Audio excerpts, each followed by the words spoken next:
Digger and Tiger spent all their time in the yard. Nothing grew there but piles of dented things, empty things, worn-out things. No one else dared come to the yard. It was their place. Digger and Tiger were rough and tumble boys, spiky-haired, hole-at-the-knee boys. They were not brothers, but they went together like a dustbin and its lid. One day, a girl arrived. She walked through the high gate and it clicked shut behind her. She stared at the tangled rubble and king of the castle boys. The boys stared back. "I'm Meggie Moon," said the girl. "Can I play with you?" "We don't play with girls," snarled Tiger. "Girls don't know how to play," hissed Digger. "Oh, don't they?" said Meggie, laughing. Meggie left the boys standing in the shadows and went to explore. The yard was a mess and the boys were unfriendly, but Meggie had ideas. She picked up some of the rubbish and began to arrange it. A tin here, a pipe there, until...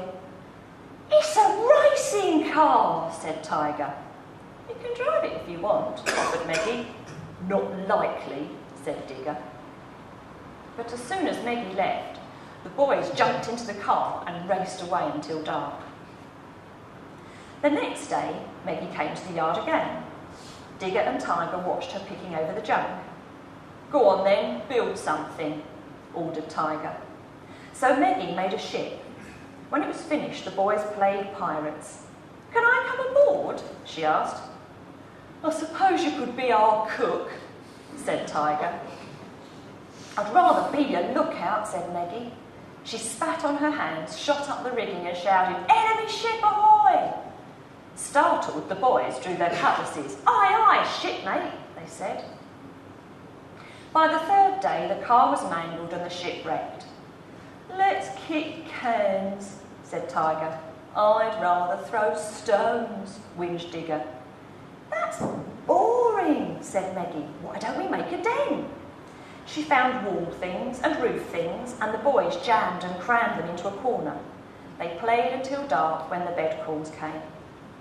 Every day Meggie thought of something different. They crossed a snake pit, shivered through a haunted castle, lurched round a roller coaster. "She's not bad for a girl," Digger admitted to Tiger secretly. Then one day Meggie announced, "I'm going home tomorrow." The boys gazed at the yard. They remembered how, before Meggie came, the rubble was just rubble. "But what shall we play?" wailed Digger. "I've brought you a goodbye present. You can play with that." Meggie wheeled in a towering load and toppled it in front of them. "Star troops at the ready!" she commanded, then marched out through the gate, clicking it shut behind her. "Aye, aye, Captain!" Digger and Tiger saluted. But Meggie had gone. The sound of the closing gate echoed through the yard. The boys stared emptily after Meggie. At last they inched towards her present pile. The heap of rubble was just a porthole here, a jet there. The boys looked at each other. They had ideas. "Star troops!" barked Digger. "At the ready!" shouted Tiger. By dusk, smooth things and crumpled things, shattered things and battered things, spiralled high above the yard fence. With spacesuits on, the astronauts climbed into the rocket. "Blast off!" they chorused. With a roar and a rumble, the rocket burst into life, and Digger and Tiger shot off skywards, away from the yard, in the starship Meggie Moon.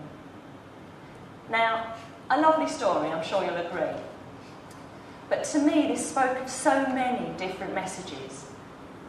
The big one for me was it really sort of paralleled the story of Jesus, how someone really unlikely, a carpenter's son, could come along, tell people a different way to live their lives, go away, and they still wanted to live their lives that way. And 2,000 odd years later, we still want to live our lives that way. And to me, that was one message that came out. But there was, don't write people off just because she's a girl.